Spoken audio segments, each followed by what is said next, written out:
if you haven't heard my voice before, I'm struggling with a virus. Now, normally I can shorten a virus to 2 days, and that's it. But I'm not going to talk about how I do that. But you happen to have gotten me on the second day. So I'm going to do my best to get through this without sort of collapsing.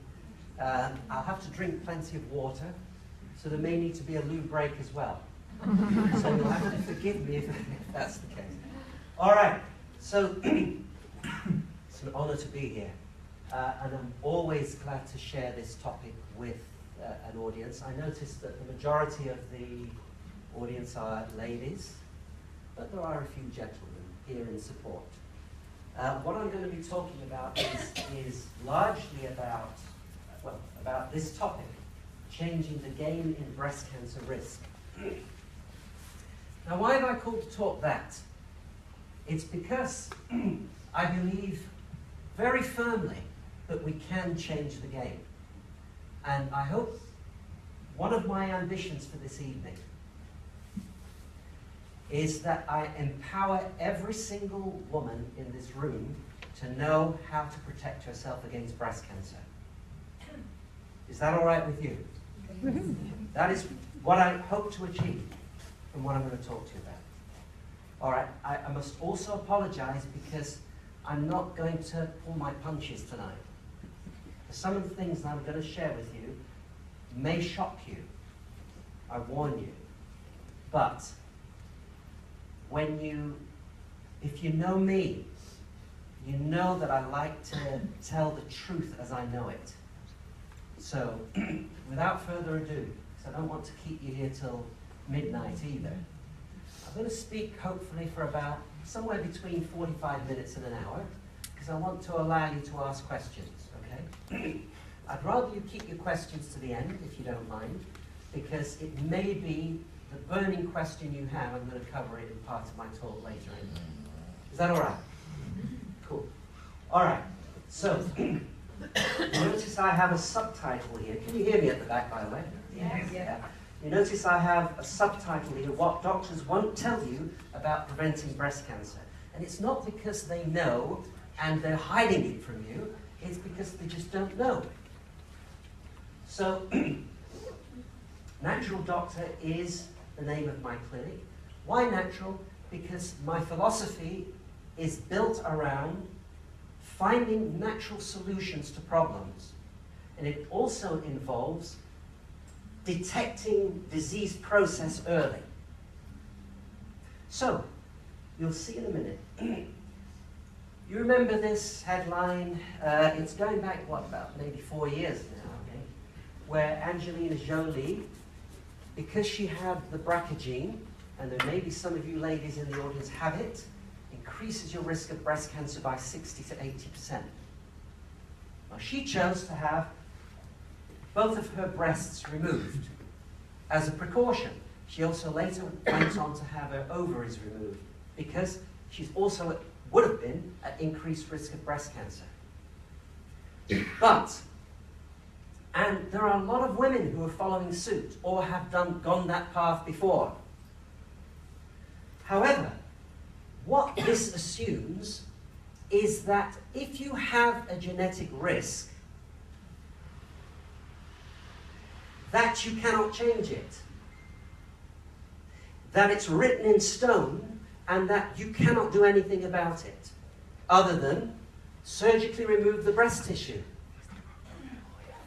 But by the time I finish my talk tonight, I think you'll realize, everybody, ladies in particular, that there needn't be such drastic action in order to change the game. All right, and unfortunately, most of what I'm going to share with you, modern medicine hasn't caught up with. So we're ahead of the game with this.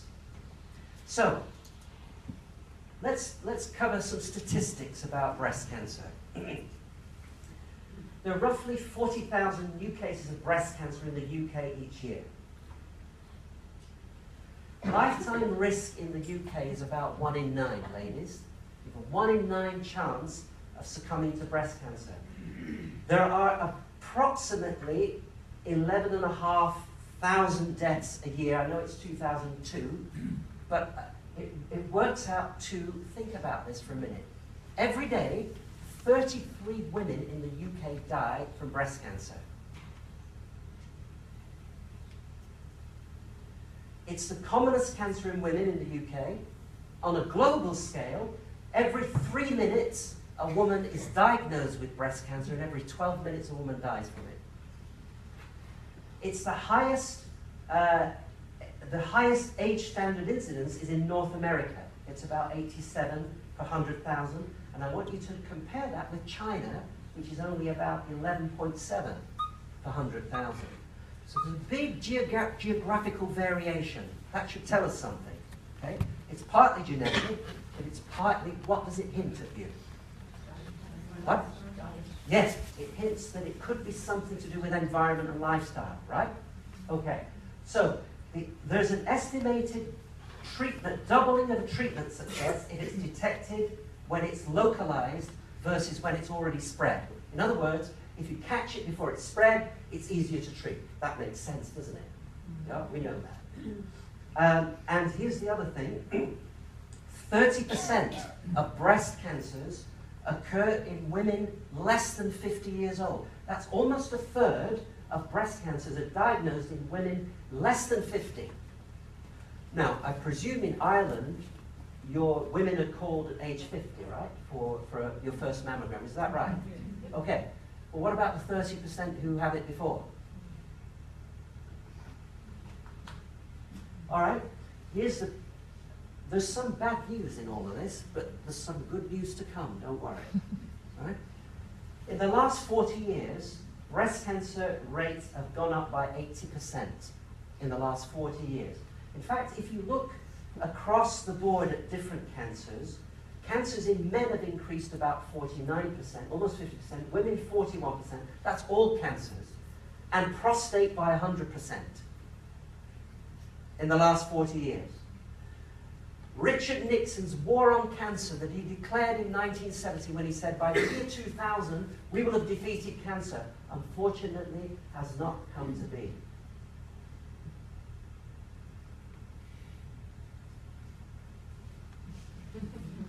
Well,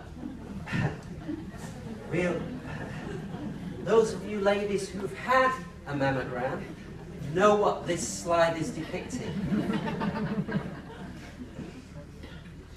It's exactly this. Let's look at it for a minute.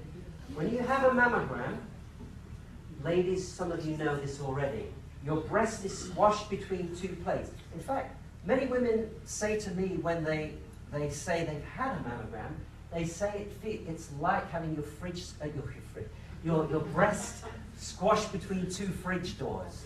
How many of you ladies can relate to that? So this is the process, you see. The breast is actually compressed. Why?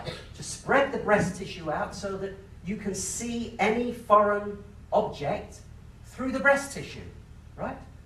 That makes sense. And we use X-rays, so ionizing radiation, in order to pick up any abnormality. So, I believe this is to give the gentlemen in the audience a feel for what that might be like. All right, now coming right down to a serious point.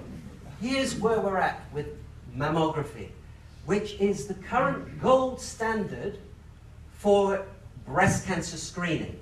Here's what we know. There's no arguing with this. It's well published. A lot of doctors already know it. But I'm going to recite it for you because it's so important that you know this. Here's what we know.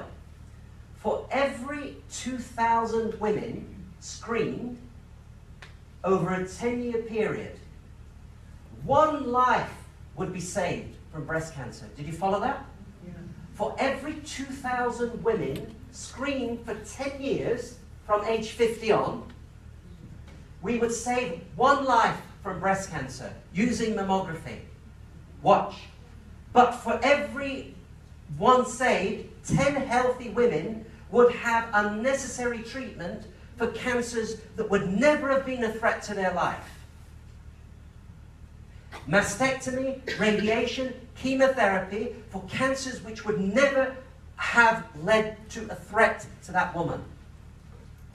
And on top of that, at least 200 women would have to face psychological distress because of being given a false positive result, which is subsequently determined to be incorrect. In other words, it's not, you don't have cancer. So that's what we're achieving with mammography. Here's some of the latest research. Published in 2014. Look, 90,000 women followed for 25 years. That's not a small study. It found that mammograms have absolutely no impact on breast cancer mortality. Mammography screening does not save lives. It's well published now. And on top of that, some of you may have heard of the Cochrane collaboration. It's a highly respected scientific organization that puts together big analysis, compares studies, and puts together systematic reviews of particular subjects in science. And they say, taken together, all of the evidence on mammographic screening, taken together, seriously calls into question whether mammography screening really benefits women. Are you following me so far? You following this trend? Okay. Here's Peter Gertsch. He's actually one of the leading figures of the Cochrane Foundation. And he says, he published this paper, which I have with me here. It's a 2-pager. Look at his heading. Look at the header. He's a key opinion leader. And he says, he's querying, is it time to stop mammographic screening? And here are his key points. Screening with mammography does not reduce the occurrence of advanced cancers. Rigorous observational studies in Europe have failed to find an effective mammography screening, in other words, a benefit. Mammography screening produces patients with breast cancer from among healthy women and increases the number of mastectomies performed. In other words, it's pulling out women who are healthy, diagnosing them with breast cancer and treating them with breast cancer when they wouldn't have been threatened by that cancer. Do you follow that? Listen to this, not me, him saying this, the most effective method we have to reduce the occurrence of breast cancer is to stop screening. Because we're treating more women for breast cancers that wouldn't have been a threat to them because of the screening program. So he's saying it's better to stop the screening. Now look what he says in the same paper towards the end. He says if screening, mammographic screening, had been a drug, it would have been withdrawn from the market. Thus, which country will be the first to stop mammography screening? And he wrote this paper in 2013. Since that time, do you know the country that is the first to stop mammographic screening? Switzerland. They took the decision 2 years ago. First country, because based on everything I've shared with you so far, said we can no longer justify offering this screening program when it is doing more harm than good. Do you follow that? That's not a good screening test tool. If a screening tool leads to more harm than good, it's not a good screening tool. It's simple. We all know that. So why are we so slow to change this when we know this? When we know that we're harming more women than we're saving? I told you this would shock you. Some of you, I can see you're shocked by this. Ladies, I'm going to give you a minute. Write this down, please. Write it down. It will take you to this page called Cochrane Nordic.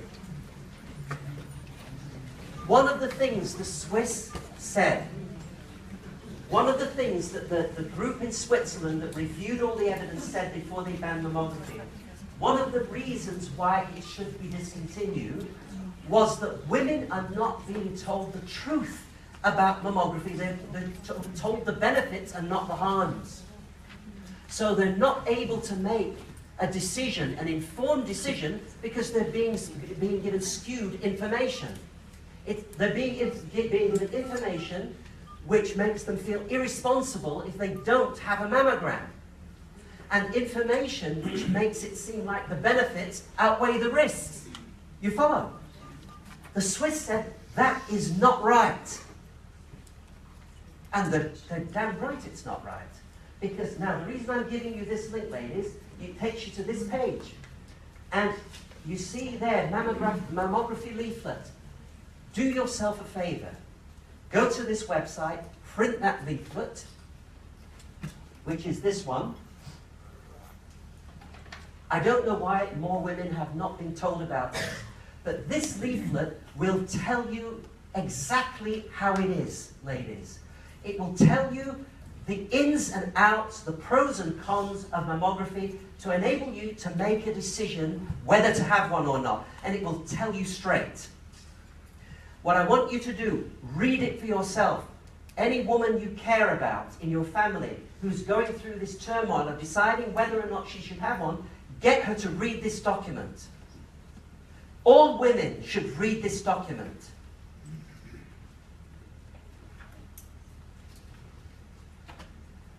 All right. So, unfortunately, I wish it was not quite as bad as that. If I haven't said enough already, I want to just show you, because we've got to do better than this. One of the reasons why mammography is not effective as a screening tool is because it's detecting too late. Because by the time you're able to see a tumor on a mammogram, and this is what a mammographic picture looks like, the breast tissue, by the time you can see it, it has to be about 1 centimeter in size. Unfortunately, that represents about 500 million cancer cells, and it's been growing for 6 to 10 years. Well, that's not late detection, is it? It's a test of structure. Yeah? So it has to be big enough to block enough X-rays before you can see it. If it's smaller than that, it can't be reliably detected. Do you follow that? MRI is the same, by the way, in case you're wondering. Ultrasound's even less sensitive. They're more investigative tools. So, some more facts about mammography. We've covered those first two. A third of mammograms give false positive readings. It has low sensitivity in dense breasts, which represents almost half of women. Half of women have dense breasts. How are you going to see abnormal tissue in dense breasts? 75% of biopsies are negative. Each mammogram increases a premenopausal woman's cancer risk by 1%. So if you haven't entered menopause, ladies, and you have a mammogram, that's increasing your risk of breast cancer because it's radiation exposure. Your breast tissue is more sensitive to radiation if you're premenopausal than postmenopausal. It's actually, mammography is less sensitive in women who are taking HRT and have a family history. Well, they're two groups of women who are at increased risk. And it's less sensitive in those two groups. 10% of patients with breast cancer will have a normal mammogram. And there are published concerns over the compression of existing cancers at the time of screening. We know that it takes about 22 pounds of pressure to rupture the capsule around the tumor. The average pressure that will be placed on the breast at mammography is actually near 42 pounds. So there's a lot of debate over this. Is what if you had a small tumor that was too small to detect and you're squashing it and rupturing the capsule? What effect will that have on that cancer? It's a serious concern.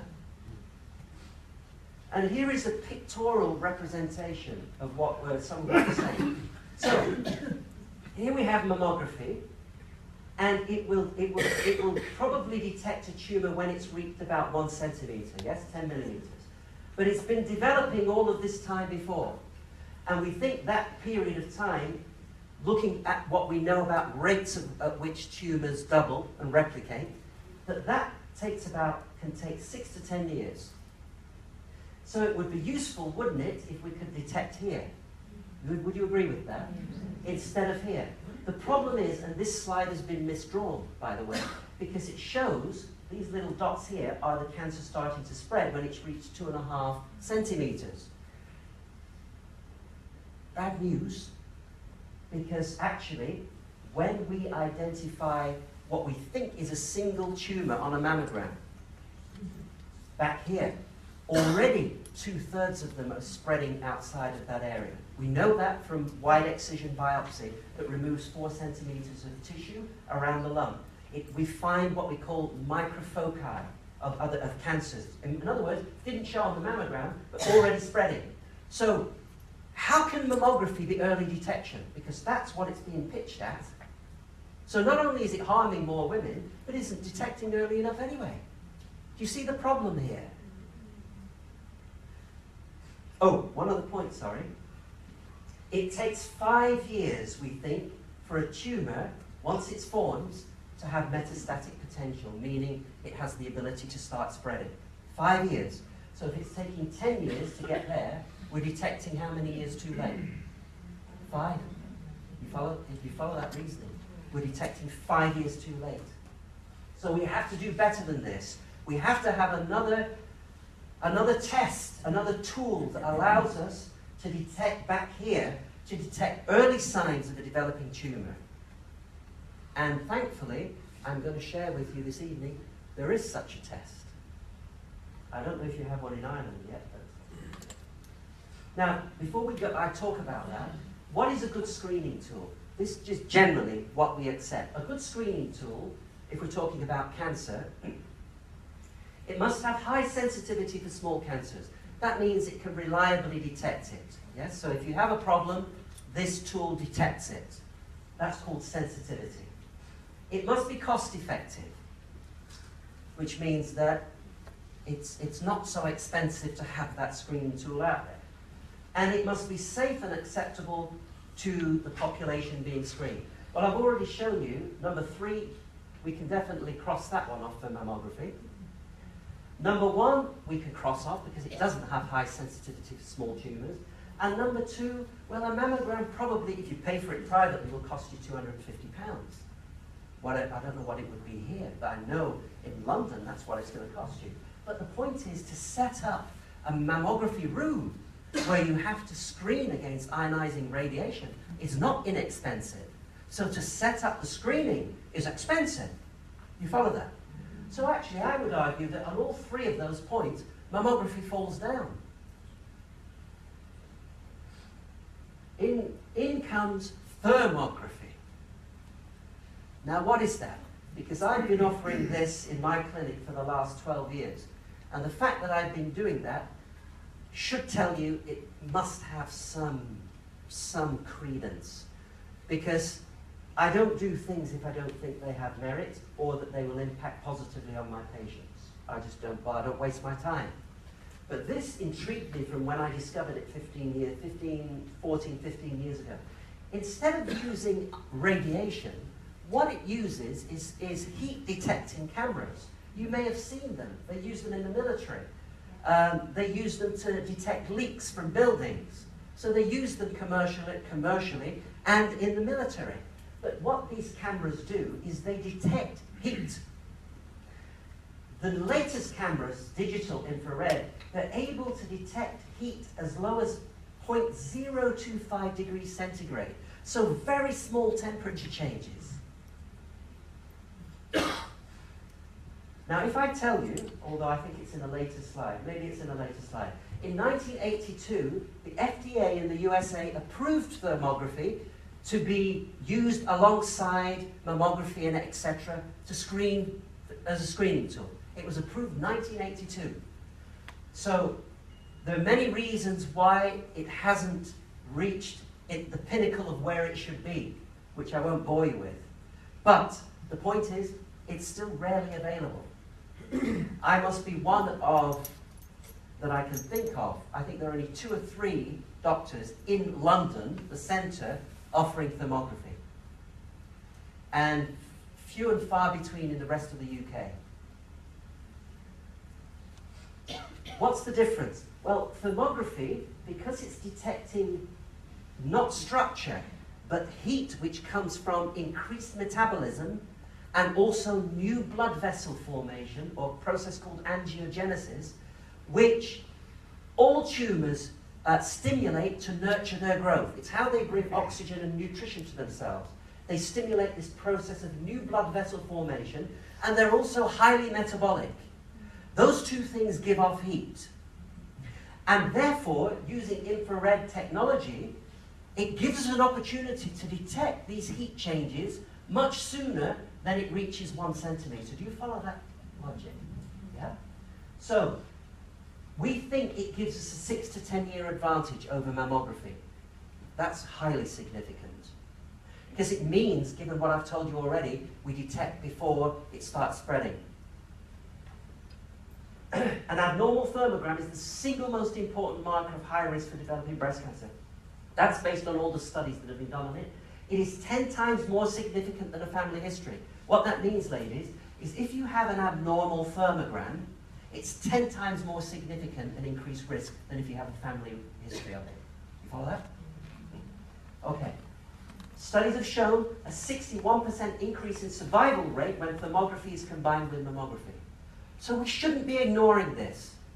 It's a tool that could significantly add to survival from breast cancer in women. So why are we ignoring it? It's 100% safe, risk-free, there's no radiation. You can do it in a room like this, although this would be too big, really, because you have to cool the room. But you can do it in a cool room, there's no radiation, so there's no risk from radiation. It's completely safe. You can even use it in women who are pregnant, although that's not ideal, because the breasts become very vascular in pregnancy. So, there's a lot of, it's not the right time to do it. But you could, it wouldn't damage them. For women with implants, it can be used. It doesn't matter how dense or sensitive breasts are. Why? Because it's looking for physiological change and not structural change. So, and therefore, it doesn't matter how dense your breast tissue is, ladies. It can be used, therefore, to screen young women. Because mammography is pretty hopeless for younger women, as you know. For several reasons. Young breasts are more sensitive to radiation, so increased risk. And 2, younger women have denser breast tissue anyway. So it's a problem. So that's why younger women aren't offered. It's why we wait till 50 in this country to call women for screening. All right, so thermography, because there's no radiation, could be used in young women. So we have 2 time advantages. 1, it's detecting earlier because we're looking for heat signatures, and 2, we can use it in younger women. That makes sense, right? It's a no-brainer, because currently young women have no screening tool. Oh, now, is it scientifically validated? This is very important. Over 1,000, in fact it's more than this now, over 1,000 peer-reviewed studies on breast mammography exist, and some of these studies have followed patients for up to 12 years. Now here are 2 of them. I didn't want to bore you with all the science, but here are 2 of the key papers, and they're quite old now, look, 1982. And back then, we didn't have the advanced cameras, the digital infrared, or digital thermography that we have now. But here's these researchers, they screened 61,000 women using thermography over a 10-year period, and 91% of non-palpable cancers were detected. That means that cancers that could not be felt were detected by thermography, 91%. And what about this one? Another group of workers, they screened 58,000 women with thermography, and then they followed a cohort of these women, about 1,500 of them, who had initially healthy breasts but abnormal thermogram. What that means is there was nothing to feel, even if you examined them, the doctor examined, nothing to feel that they had abnormal thermograms. And they followed these women for 12 years. And here's what they found. Of this group, 40% of them developed malignancies, breast cancers, within 5 years. It goes back to what we were saying earlier, that if you have an abnormal thermogram, you're at risk. It doesn't mean you will develop breast cancer, but it means your risk of developing is higher. You follow that? Yeah. And they also concluded an abnormal thermogram is the single most important marker of high risk for future development of breast cancer. That's back in the 1980s. If you look at all of the other studies that have been done subsequently, and we go back to how accurate it is, we have these 2 terms, sensitivity and specificity. They sound fancy, don't they? But what that means is true positive. It means that if you have a problem, the test reliably says, yes, you do have a problem. It's accurate. That's called sensitivity. And we think for thermography it's about 90 to 95%. Especially if you incorporate something called a dynamic cold challenge, which increases the sensitivity of the test. That's where, ladies, your breasts are cooled for a period of time, and then pictures are taken again. It adds to the sensitivity of the test.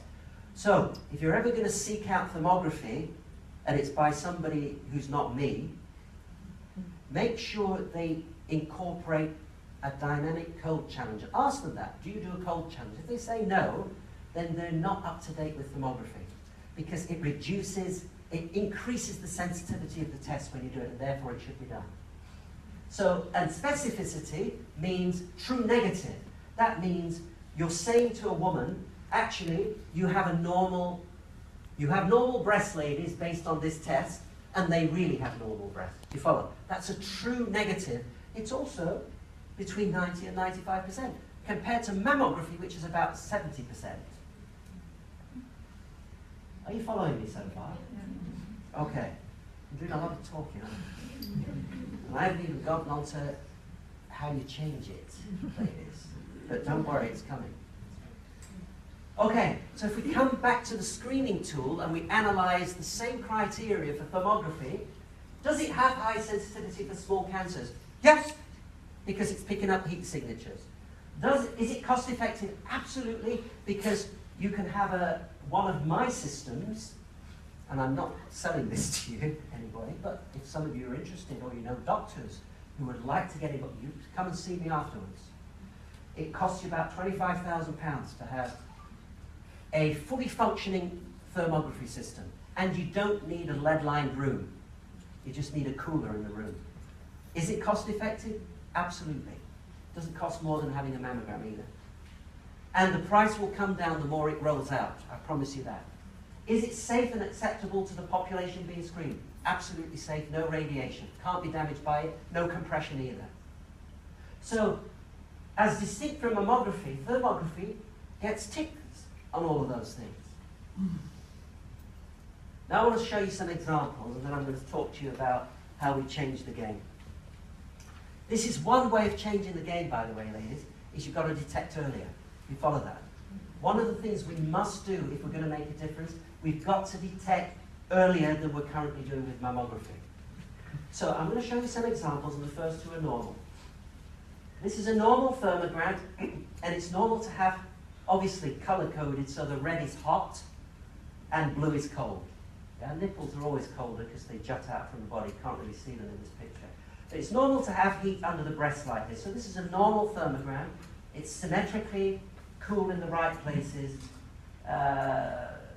This is also a thermogram, but in what we call a grayscale, so that we can see the blood vessel patterns. And that's normal. That's a normal thermogram. And here's another normal one, and you see heat under the breast as before. Normal. It's normal and normal blood vessel patterns. All right. I'm going to show you 3 thermograms of women who we know have breast cancer. And the reason you may think, well, why am I showing you those? Because this is a tool for detecting it early. Is because I want you to see what a woman's thermogram looks like when she has an intact breast cancer.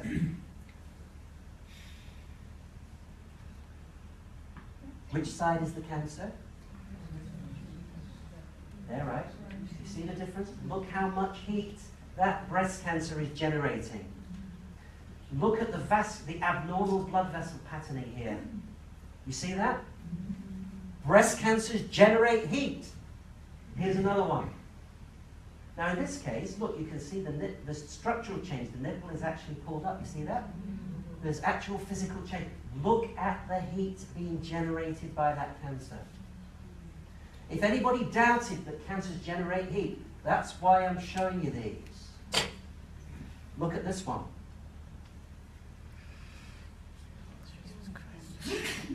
Look at the heat, but look at that vascular patterning that's actually nurturing the growth of that tumor.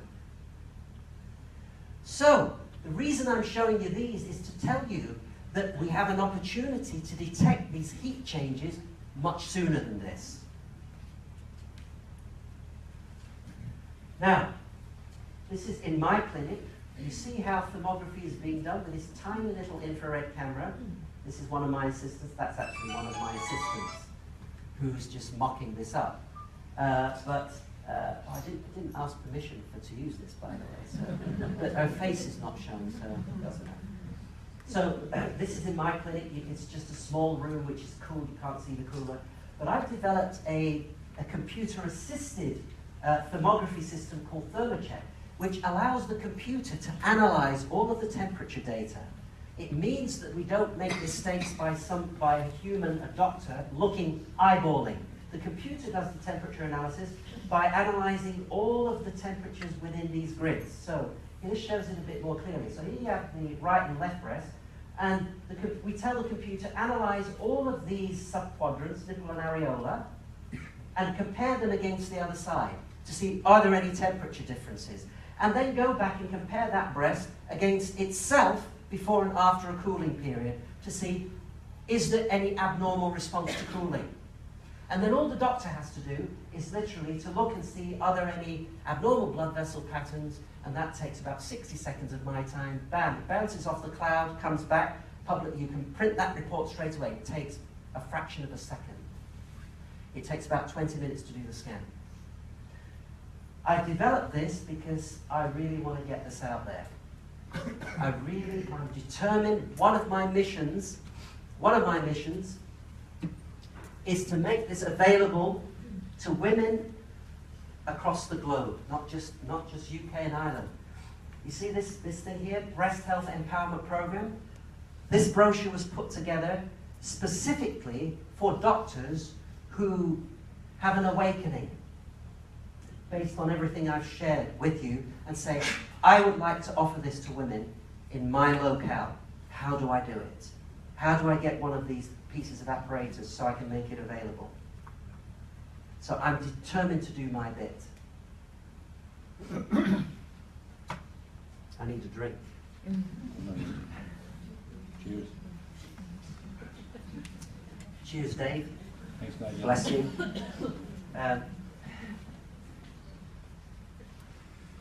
That's not urine, by the way. That's got vitamin C in it. Okay. Are you with me so far? All right. Now this is where we switch into changing. How do we change risk? Now, first of all, if we're going to change risk, we ought to start by looking at what are some of the risk factors for breast cancer. And yes, there are genetic risks. So ladies, if you have BRCA gene, you're 60 to 80% increased risk of breast cancer and about 40% increase of ovarian cancer. But here's the thing. What percentage of breast cancers are actually genetic? Do you know? Does anybody know that? Does anyone want to have a guess? What percentage of women who have breast cancer, this is the question, what percentage of women who have breast cancer actually have a family history of it?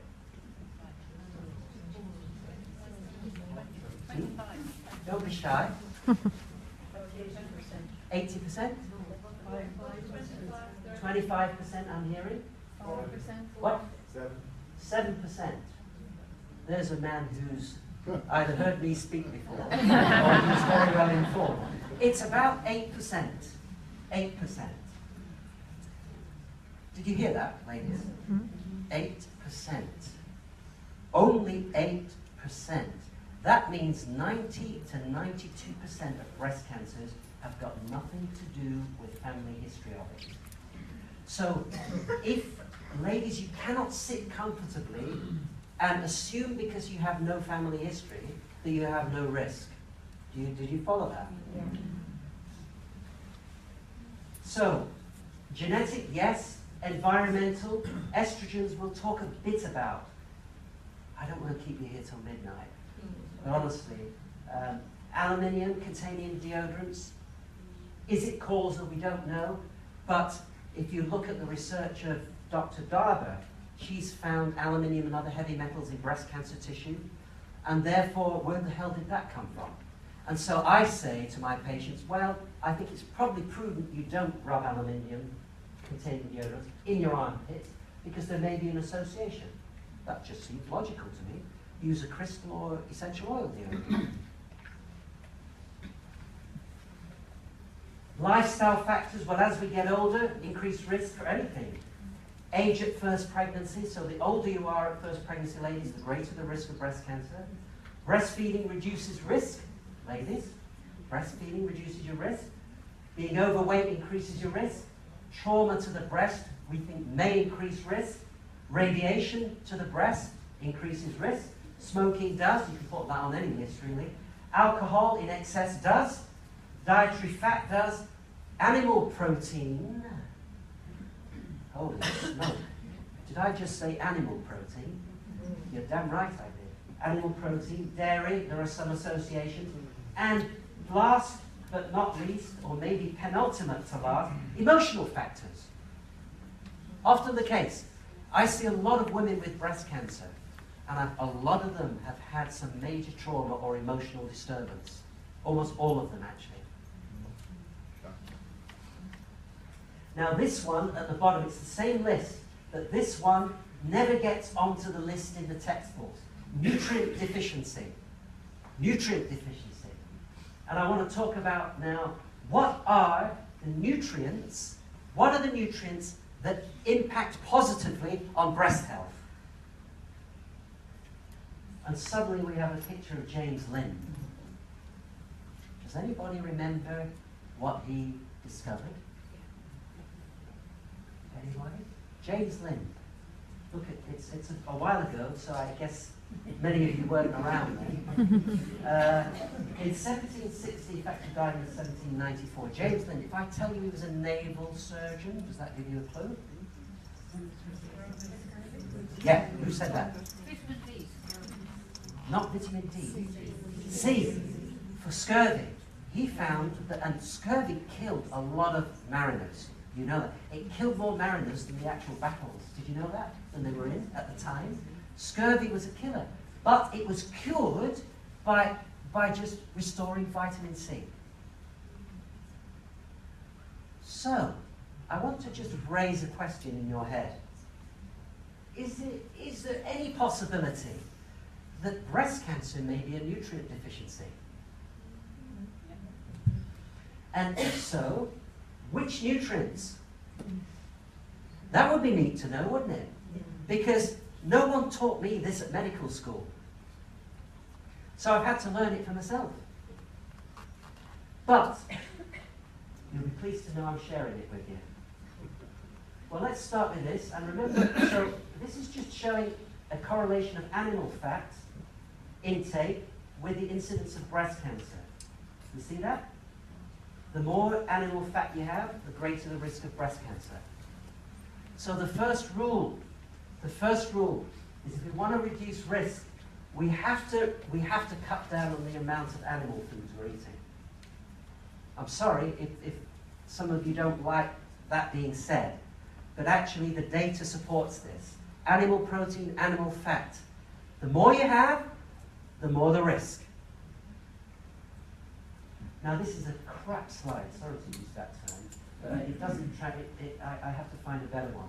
But there is definitely some association of hormone levels in women. And what this does is compare estrogen exposure in Western women in the USA compared with rural Chinese. And there are two things which come out. First of all, they have 5 times less breast cancer in China, rural China, than in the West. 5 times less. But they also have 4 times less estrogen level. So it does imply that estrogen exposure, or estrogen, I'm saying estrogen, it's very American to say it like that, so I do apologize. But estrogen exposure then, it does seem that exposure to estrogens increase risk. But the story is not so simple, ladies. And I'll show you why in a minute. Okay, which nutrients decrease risk of breast cancer? If you, I beg your pardon. If you look at a lot of the scientific data, in fact, for cancers of most sites, if you are in the top quarter of intake, so if you split the population, any population into 4, and you take the top quarter of intake of fruit and vegetables compared to the bottom quarter, there is 50% difference in risk of cancers, including breast cancer. Just get that for a minute. What that's saying is that if the more fruit and vegetables that you eat, is the more it reduces your risk of cancers. Not just breast cancer, so prostate cancer for men as well. The more fruit and veg that you eat. But doesn't it worry us as doctors that less than 10% of the population are eating even 5 portions of fruit and vegetables a day, given that we know it reduces risk? Why? In fact, there's overwhelming evidence that fruit, vegetables, and grains can prevent cancer. So that's the first point.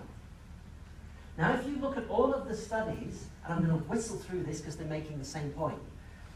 There is a correlation of reduced risk of breast cancer when you look at certain serum or blood levels of carotenoids. Excuse me. What are carotenoids? They're the bright colors in fruits and vegetables.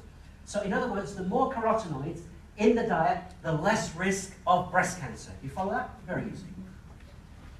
And then, this is more study, published 2002, it's the same thing. If we take beta-carotene, look, 50% difference in risk in those that have the highest levels of beta-carotene, which comes from brightly colored fruit and veg. And it was the same trend for other carotenoids like lycopene and total carotene. Same trend. And here it is again. Another carotenoid, lutein, reduced risk of breast cancer in premenopausal women. And here it is again, study in India. In other words, all these studies are showing that the more of these carotenoids we have and we take into the diet, the lower the risk of breast cancer. Here's another one in Uruguay. Total vegetable, total fruit, dietary fiber, vitamin C, vitamin E, lycopene, folate, and total phytosterols, all from plant intake, were inversely associated with breast cancer risk. So, this is the first positive, simple message. How do you increase, or rather, how do you reduce your risk of cancers, including breast cancer? Eat more fruits and vegetables. It couldn't be more simple than that. Wow. Are you still here? All right. If you take all of the studies on both breast and prostate cancer, and you look at international studies from the 90s, the consistent thing that comes out is that carotenoids, including these flavonoids, which are, and there are 7,000 of them or so in nature, including the polyphenols, which have attracted a lot of scientific interest. I have a whole talk on that. And how one of the things they do is reduce risk of cancer, and lots of other things. Folate, which is one of the B vitamins, and total phytosterols. So in other words, plant steroids, which you get from all plants, all plant foods. They all seem to reduce risk of breast and prostate cancer, and this summarizes that when you take them in from food, it's better than if you take them in from, isolated supplement form. So what's the key message there? Because in medicine, we're always trying to find one magic bullet, one magic ingredient to do the job. What's the message to us from this? It is eat more fruit and vegetables, but I wanted you to be a bit more profound than that. More profound than that. We are what we eat, it's true. What? No, I'm coming on to that. No. What? Yes. You're kind of steering around the point. It's in our control. What? It's in our control. Yeah, that's a very important point, but it's not the point I was looking for. It's in our control. It is. But the point I was trying to get to you is that it isn't one thing in fruit and vegetables that's reducing risk. Because all of those studies, it's the synergy of all of them. So the take-home message is eat a broad range of fruit and vegetables, because all of these compounds have been shown to reduce risk of breast and prostate cancer. Is that clear? Okay. And then here's the thing. I want you to note that when you talk about fruit and veg, you're talking about different families of phytochemicals. And here it's just a list. It's not all of them. But out of interest, I want you to note the bottom one, melatonin, because I'm going to say something about that. Now, melatonin, does anybody know where we find melatonin? Pardon? No, that's melanin. Melatonin. Not pituitary, close. What? Pineal. The pineal gland, small gland at the base of the brain. It actually is responsible for controlling rhythms and biorhythms in the body night and day principally. So melatonin increases at night. Well, here's a question that should challenge you, and I want you to think about this. What is melatonin doing in fruit and vegetables? Think about that. Right in the sun. Yeah. What? Right in the sun. No, that's not my question. My question is philosophical. What is melatonin, which is a pineal peptide found at the base of the human brain? What is it doing in fruit and vegetables? It's there for us. It's actually. I'm going to show you something in a minute, ladies. That you'll see why I'm dwelling on this. Is this naturally occurring? Yes, and it's found more in some fruits and veg than others. And furthermore, studies have shown that when you give certain of these melatonin-containing fruits and veg, you can measure it in the bloodstream after they've eaten it. So it's getting in. What on earth is it? Why? I'm coming to it. So, if you take 3 groups of different of those compounds I just showed you, here are some of the things. I've just summarized them. It's a little unfair to these phytochemicals to do that, because here are some of the things that from the science we know that they do. And the reason I've put the things in red that are in red is that because if you ask the question, how do fruit and vegetables reduce risk of cancer, right? How do they do it? Well, is it because they're antioxidant? Because they are. Is it because they decrease DNA damage? Because essentially, when you damage DNA, you mutate the cell. So is it because they reduce? Is it because they improve communication? Because cancer cells don't talk to each other. Don't know if you know that. They lose the ability to communicate, whereas healthy cells talk to each other. There's crosstalk. So is it because they improve cell communication? Because they do. Or is it because they improve cell detoxification? They do that too. Or what about the fact that they're anti-inflammatory? Because inflammation contributes, we think, to a lot of chronic disease, including cancer and heart disease. Or what about boosting immunity? They do that too. So do you see what I'm saying? Or what about the fact that they improve our mitochondrial function? And I can tell you that one of the things that occurs in all cancers is the powerhouses inside of your cells stop becoming efficient. In other words, the charge in the battery winds down. That happens in all cancers. The mitochondria don't function well. It's one of the key things that happens in all cancers, and modern medicine is not utilizing that fact positively. But here we see phytonutrients upregulate mitochondrial function.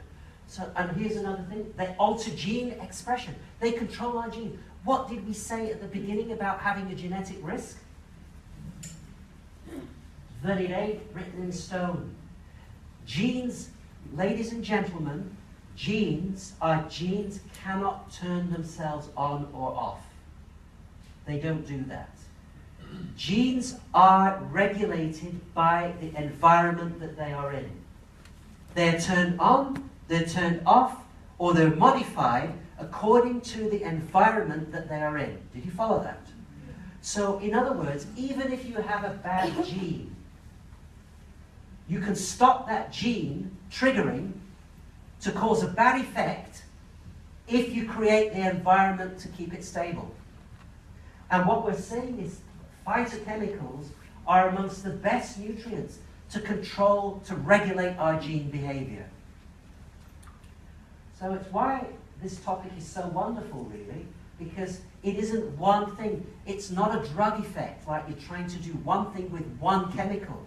Nature gives us a combination of these phytochemicals in their thousands that have multiple impact on our cells and the way that they behave and protect us. It's amazing. Of course, if you cook the hell out of your food, or it's been stored for too long or irradiated, it won't have so much phytochemical back in it, or left in it, should it? And if you're on multiple drug regimes, that can decrease your absorption of certain nutrients. And cooking, of course, can destroy. So if you overcook. So how much of these phytochemicals are you actually getting in? How much are you? It's a rhetorical question. Well, from all we've said, it leads us to this conclusion, which is that phytochemicals really seem to be the guardians of our health. Absolutely they do. The biggest mistake that 90% of us are making, and I'm talking in general, 90% of us are making a big mistake in that we don't put these into our diet enough to make a difference to our well-being. But truly, phytochemicals are guardians of our health. I was going to say it would be useful, wouldn't it, if someone had the bright idea of putting phytochemicals into a capsule.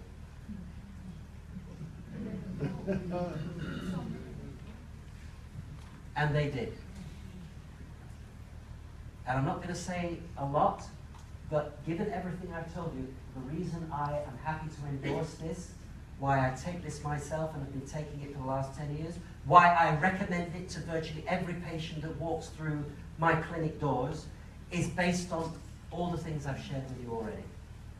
Because what it does is it takes 30 fruits, vegetables, and berries, extracts the juices at low temperature, and puts them in a convenient capsule form so that you flood your system on a daily basis with a broad range of these important phytochemicals. And there are already 35 published studies on Juice Plus. It's the most researched whole food supplement on the planet, doing all kinds of positive things physiologically. It gets in, because here these studies show it gets into the bloodstream. It reduces oxidative stress, one of the causes of all disease, including cancer. It reduces markers of inflammation, etc., etc. I don't really need to dwell on this, but more only to summarize and say, Juice Plus, which is capsulated fruit and veg extract, rich in a broad array of phytochemicals, gives everybody an opportunity to change the game, right? Given what I've said.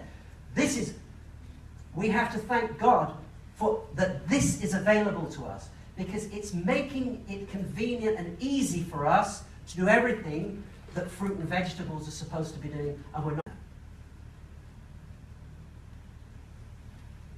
Well, here's the summary so far, and I haven't finished yet, because, as I said, I want to leave you with no shred of doubt of ways that you can change the game.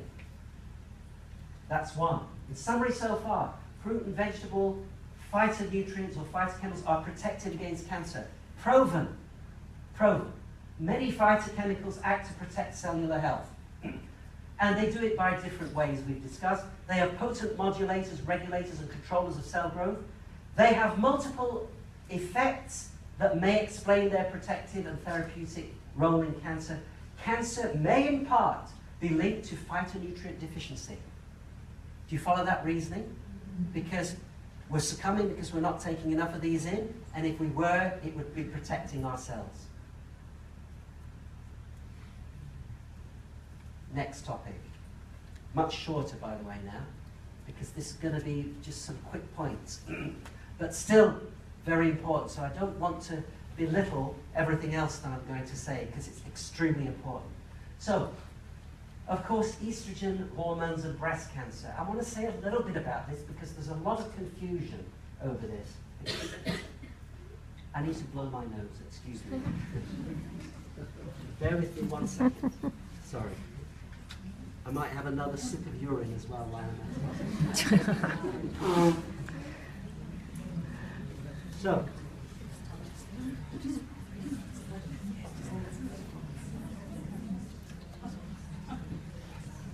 all right.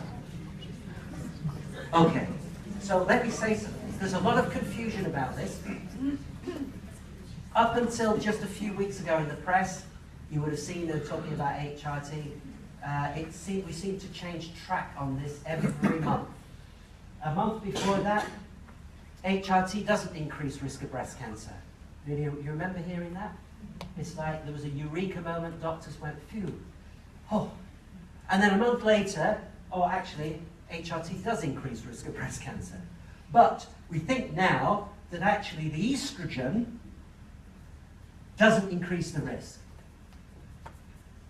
Well, ladies, let me tell you something. Women should never just be given estrogen on its own as HRT. Nature always intended for estrogen to be with progesterone, for good reason, which I'll show you in a minute. So women should never be given estrogen on its own. So that's a stupid comment to make anyway. Oh, estrogen doesn't increase risk. When you combine estrogen with the synthetic progesterones that are found in HRT, then you get increased risk. And you get increased risk of thrombosis as well. Now look, this slide summarizes it, and it's not a small meta-analysis on almost 70,000 people. This has never been told you, ladies. So I'm going to be the first to share this with you. So listen to this very carefully, because it explains the true story with hormone replacement therapy.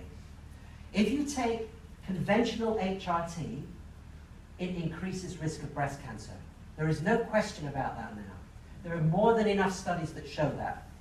But what this study did is they looked at the different forms of HRT, and as you can see, that's control, the green, and then estrogen alone, you can see increased risk a bit. Do you follow that? Increased risk a bit.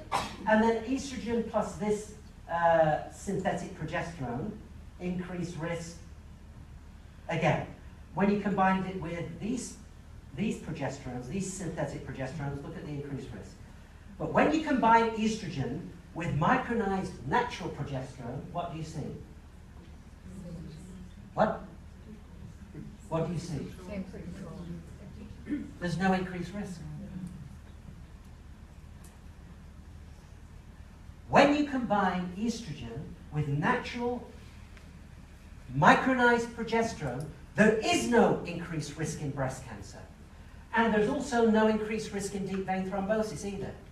So it begs the question, why on earth are doctors not prescribing, because this was published in 2005, why are doctors not prescribing safe HRT to women?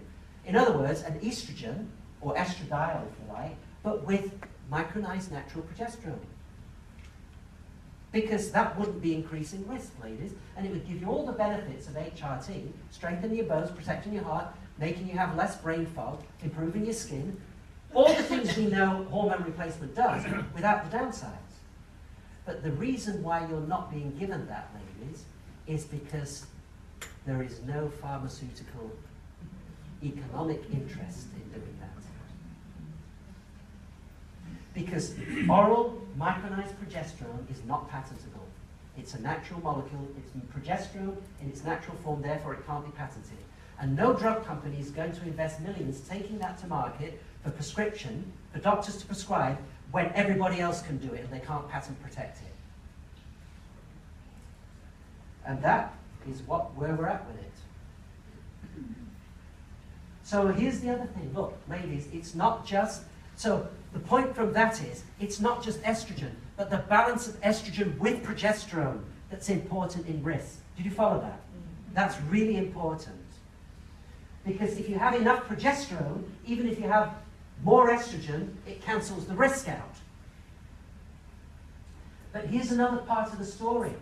The way that estrogen is broken down in the body becomes especially important. Because here you have estrogen. This happens in every woman and actually in men as well. Estrogen is broken down by two main pathways. These ones with the two, they're non-toxic, they're safe, they don't damage breast or uterus.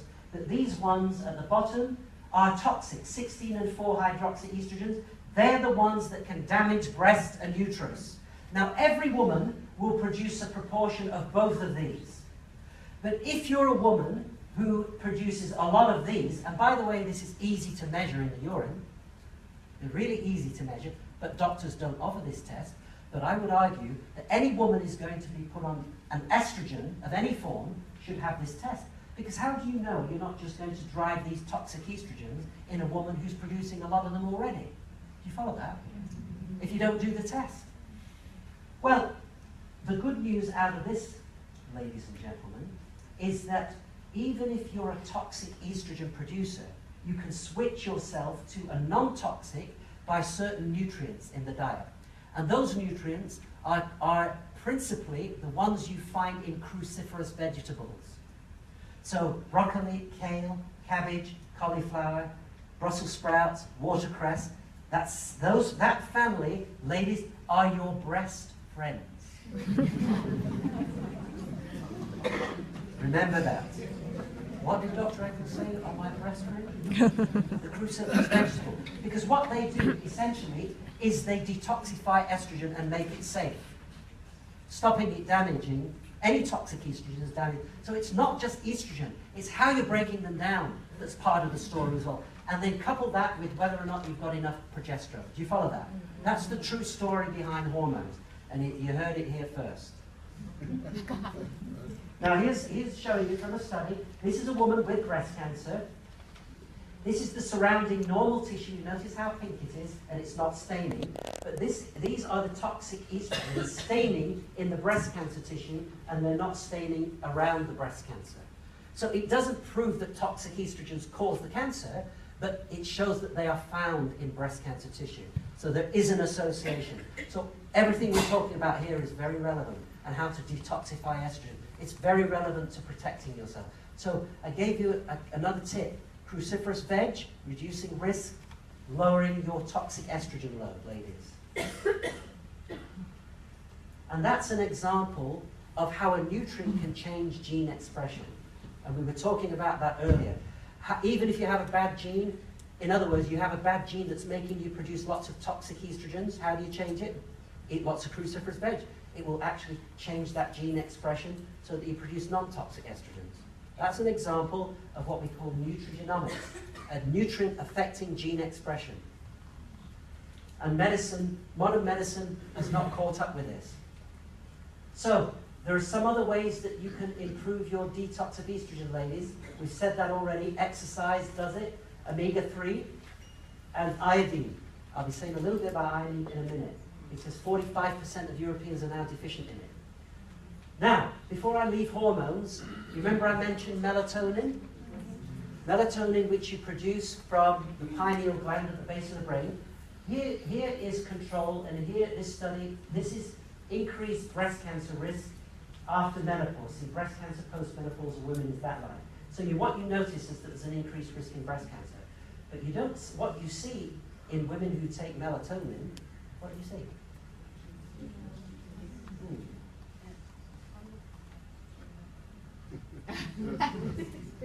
Women who take melatonin, and they sleep better, that's right. I'm just giving you a hint, ladies. Alright? But remember I said it's found in fruit and vegetables anyway, but there's no harm, it's completely safe if you now in this, I think in Ireland it'll be the same as UK, melatonin has to be prescribed by a doctor. Yes. Is that right? Yeah. Yes, in Italy and in the US you can just buy it off as a food supplement. Isn't that crazy? Here it has to be prescribed by a doctor. You could probably buy it on the internet. I actually asked my doctor to prescribe it for me, and she said I was too young. What does that mean, you're too young? I have no idea. No, anyway, that's just daft. But that's just, yeah, that's so, ridiculous. but the point is, in order to measure melatonin, you've got to do a 24-hour urine to measure it.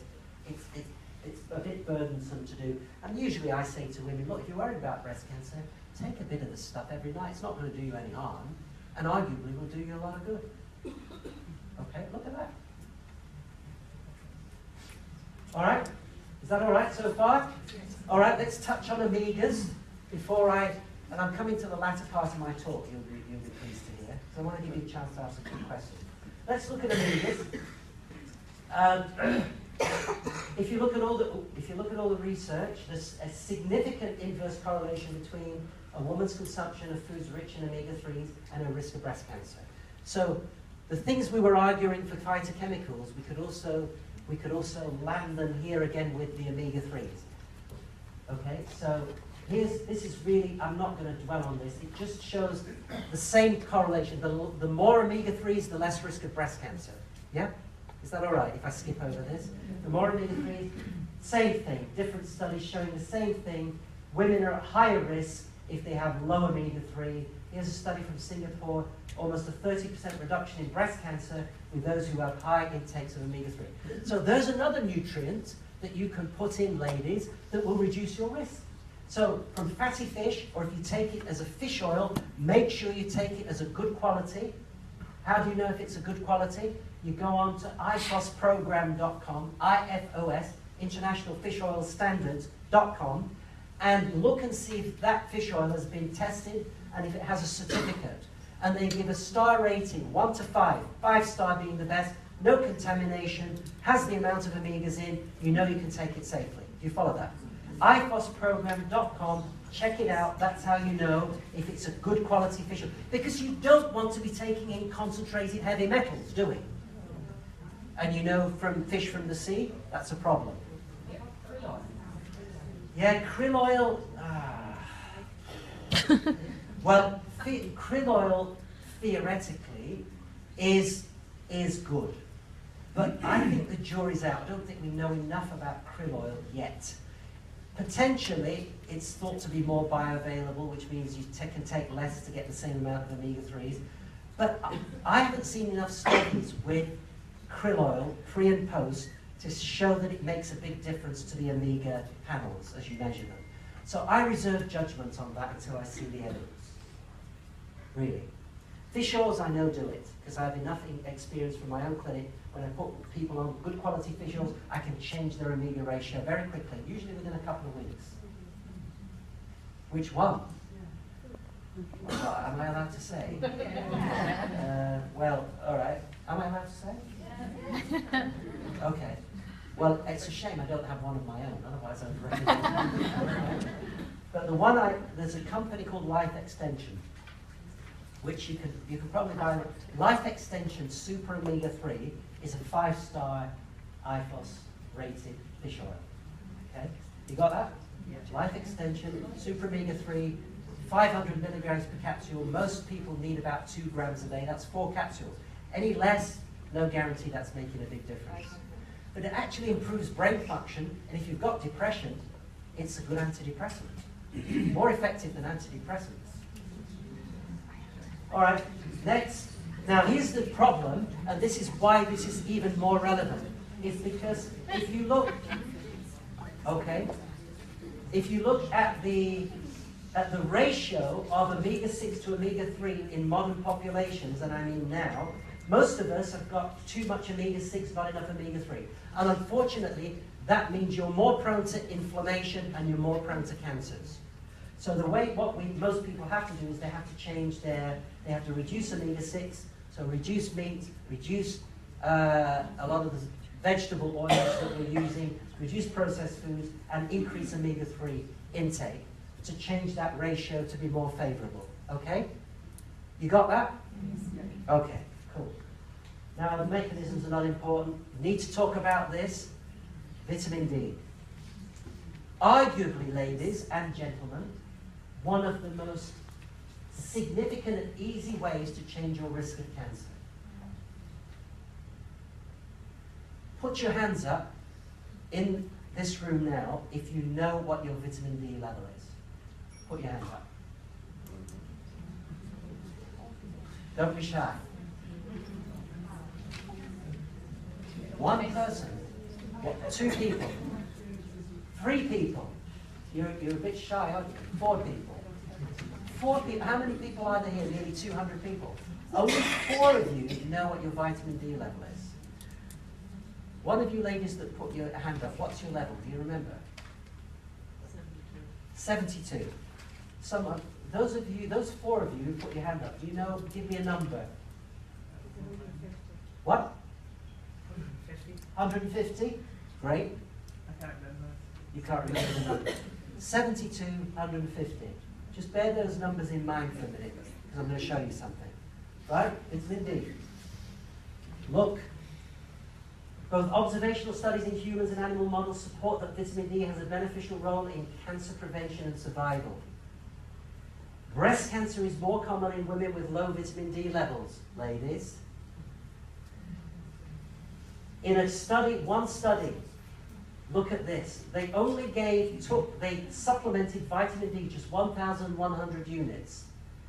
And they followed people for 4 years, and they worked out that the reduction of risk of breast cancer at 1 year was about 75%, just from taking 1,100 units. Now, do you know what the recommended daily allowance of vitamin D is? It's about 400 units. That probably prevents rickets, but it doesn't do anything else. But that's the dose that doctors are regularly prescribing. They're starting to get more with the program now and realizing the importance of vitamin D. Look, studies at St. George's, women with low levels of vitamin D in their breast tissue have 4.5 times the breast cancer risk. Another study showed that the lower blood levels of vitamin D, the more dense and dangerous the breast tissue. So ladies, your vitamin D level is absolutely critical to your risk of breast cancer. And almost all of you in this room do not know your level. Now, let me just say something which might frighten you. Patients who come to see me in Harley Street, who can afford to pay for regular holidays because they can afford to pay and come and see me, 70% of them I find, because nobody comes in and out the door without having a vitamin D tested in my clinic. It's too important not to test, right? And doctors are reluctantly testing people for vitamin D. I have patients coming to see me and saying, I had to battle with my doctor to get a vitamin D level done. 70% of people who come to see me who can afford to pay and have holidays have got either deficiency or insufficient levels of vitamin D. And look at this. This slide, it was just published this year. Absolutely critical, but also empowering. The cancer protection effects of vitamin D. This is what this slide shows. You see here, this is cancers, frequency of cancers, and then suddenly, look how they drop here. And this is related to dosage of vitamin D. It's only when you get to this dose of vitamin D that the risk of cancer is dropped to insignificant. What is that level? The level is 100. Now, the normal range is 50 to 200. So you can go to your doctor and have a level of 70 or 55 or 60 or 80 and be told your level is normal, and they would be telling you the truth. But that level, ladies and gentlemen, is not going to protect you against cancers. Did you hear that? Yeah. So, all of you people in this room, having heard this tonight, I hope you're going to go and pester your GPs to test your vitamin D. And if your GP won't do it, you know what you should do?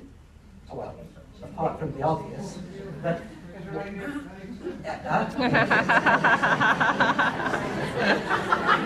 rider slide. Listen, I would be happy to see any of you, or even all of you. But you don't need to do that. You don't need to do that. You know, because you can now test for vitamin D on a simple finger prick test from your own home. So if any of you can't get your GP to do it, you contact me at the address that I'll give you at the end. I'll leave you my details. You contact me, we'll send you a little kit that you can prick your own finger. It goes away to the lab. Within a couple of weeks, you'll have the result. All right? Because it can be tested like that now. Just so you know. All right. Very important this, because breast cancer, levels above 100 to protect yourselves, ladies. Gentlemen, prostate cancer and all other cancers, levels above 100. Good. Sorry, good you asked that, because I was going to skip on. What number of units would I recommend a day? I put my own patients on on, well, I developed my own product. And the reason I developed it was actually from doing all the breast work that I do. Because I had to work out what level of vitamin D would optimize vitamin D levels in most people, including, and especially women. What level would get, and I can confirm that, and I've done so many befores and afters now to know, so I can tell you categorically. In a product that I make called Nutricell, and some of you may already be taking it, it has 4,000 units of vitamin D. Now, what's the RDA? 400. But I can tell you 4,000 will optimize virtually everybody's vitamin D. There is a few need a bit more, but almost everybody will have optimal levels from taking that. And you should always take vitamin D with vitamin K2. And a lot of people are popping D3. Do not take vitamin D3 without vitamin K2. Reason? Because K2 keeps the calcium that vitamin D retains in the bones. One of the risks, the only toxic effect of vitamin D is that you can get rogue calcification. Calcium lining your arteries, which you don't want, or kidney stones you don't want. You want the calcium in your bones building your bone mineral density. Vitamin K2 makes sure that your calcium stays in your bones. Did you follow that? Now in Nutricell, to make it easy for you, the K2 is already in there at the right amount with the D3. Yeah. You can take the address down at the end. Okay? So, vitamin D, skip them. It doesn't matter how it works, it just does. If any of you want to read more about this, I wrote this article, you just email me and I'll say, can I see a copy of your article? And I'll send you a copy. It's an underestimated ally. Not only does it protect us from cancers, it does an awful lot of other things as well, including, ladies and gentlemen, it regulates the behavior of 2,000 to 3,000 different genes. So remember, we're talking about genetic risk, and here we have another ally, another compound that regulates our gene risk, gene behavior, vitamin D. It begins to make sense. Now, a little bit about iodine. 45% Europeans deficient. You've got 3 times greater risk or incidence of breast cancer if you have low iodine. In people who have low iodine that's caused thyroid goiters, they have 3 times the risk of breast cancer. What's the message? That low iodine, increased risk of breast cancer. And you've got a 45% chance of being deficient in it, because that's what we know from Europe. Now, Nutricell, same product that I just said, had 4,000 units of vitamin D, and K2 also has iodine in it. You see, I'm quite clever, aren't I? Huh? It's called Nutricell. It's actually, the name's going to be changed to Dr. E. Nutri soon. All right, but the thing is, it's branding. It's not so much me. People said you've got to keep your brand because your brand is you. All right. So if you want to read a bit more about iodine, skipping on, I've written an article, Iodine, are we deficient in this crucial mineral? If you want a copy of that, email me, I'll send you a copy. So, oh, I've lost my picture. Where's the picture gone? Anyway, it doesn't matter. The point is, I've developed something called Breast NutriCheck. What that is, ladies, it's a home kit test that you can do in your own home by pricking your finger and providing urine, right? Like that. And guess what it measures? It measures your omega-3 level, it measures your iodine level, measures your vitamin D level, and it measures how you're metabolizing your estrogen. All the things that I've already covered and I've told you increase risk, haven't I? Home kit test, this is about empowering women. 1 is about detecting early. 2nd, how can you check if you're deficient in certain nutrients that are impacting on your breast tissue? You do my Breast NutriCheck test from your own home. And this is what I want to get doctors doing. Doing thermography, testing women for these key nutrients. Look at what happens when you fix that. Oh, before I do that, because I'm coming to the end of my talk. In summary, what I've said in this section is thermography is a safe and early detection tool for breast cancer.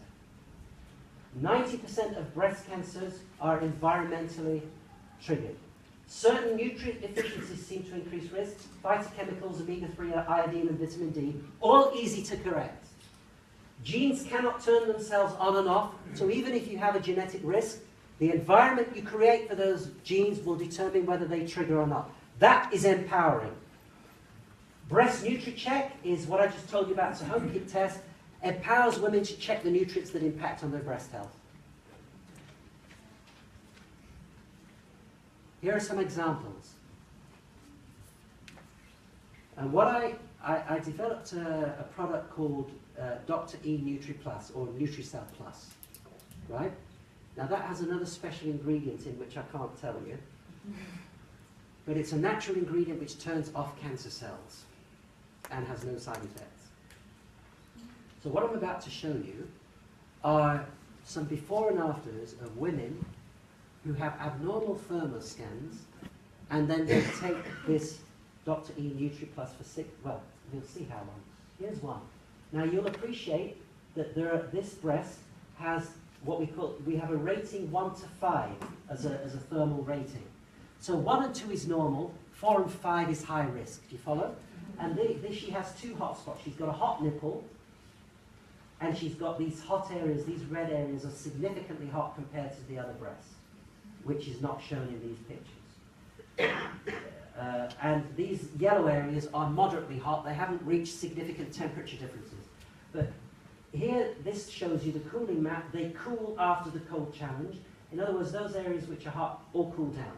So my system gives the doctor at a glance the information he needs to look at. Where are the hot spots and do they cool or not? He sees that on these maps. Look at this same lady now between December 2015 and October 2016. Here she is again. It's the same woman, right? Look at the difference. High risk, low risk, within 9 months. You follow that?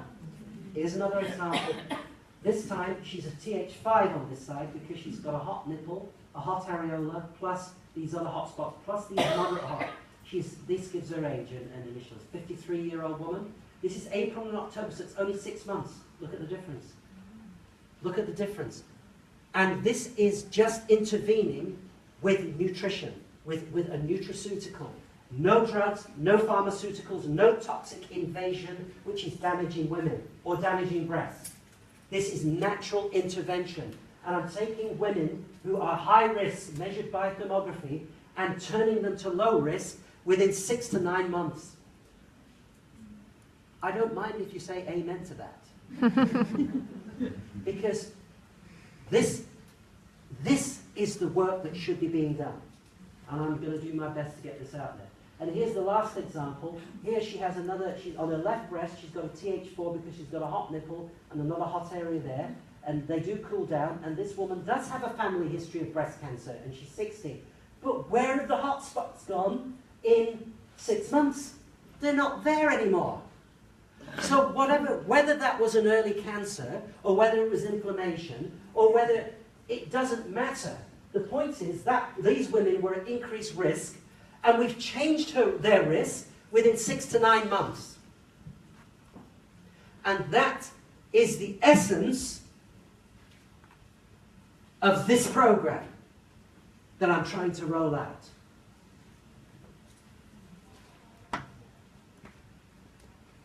Oh, it's there. I've forgotten, I put that in. Okay, so what is that?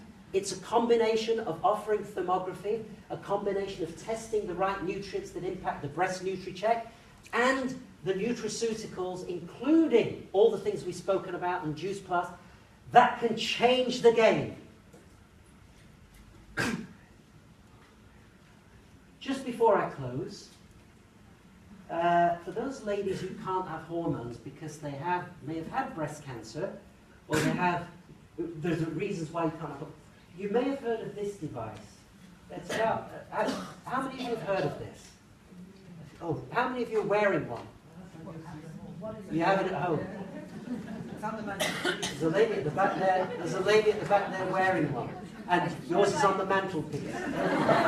So at least So some of you, now, this little device, which is only really about this big, yeah? It fits into the knickers like that, look. And believe it or not, ladies, believe it or not, because we couldn't believe it when we first discovered it. This was an article published in the Sunday Times about this. We could not believe. We designed this, well I didn't, but a colleague of mine designed this device to relieve period pain in women, which it does in 4 out of 5 women. If you wear this, you put it on 1 or 2 days before your period, it'll either stop your period pain, or it will significantly reduce your period pain.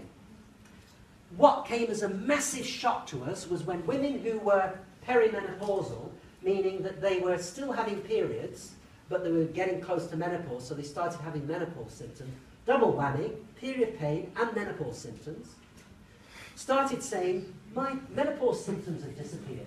And we said, no, that can't be true. Well, we did a 508 women study in the UK, and sure enough, 23 different menopause symptoms were significantly reduced by wearing this device in the knickers. And I won't bore you with how it's working. It's not a hormone action, so it's not increasing hormone. It's balancing, rebalancing parts of the nervous system that goes out of whack when a woman goes into menopause. But the point is, it's safe, it's non-invasive, there's no hormones, it doesn't do any damage, but you've got a 75% chance, ladies, of having significant relief of your menopause symptoms if you wear that device, and it's available in booths. So, and how do I know it works? How do I know it works? Because I did all the research for it. Well, I'm going to finish with this cute picture.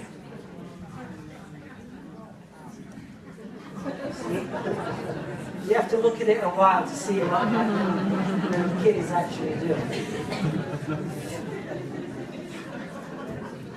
Well, that's me done. I've spoken for a long time, longer than I really wanted to, but it's a lot of important information.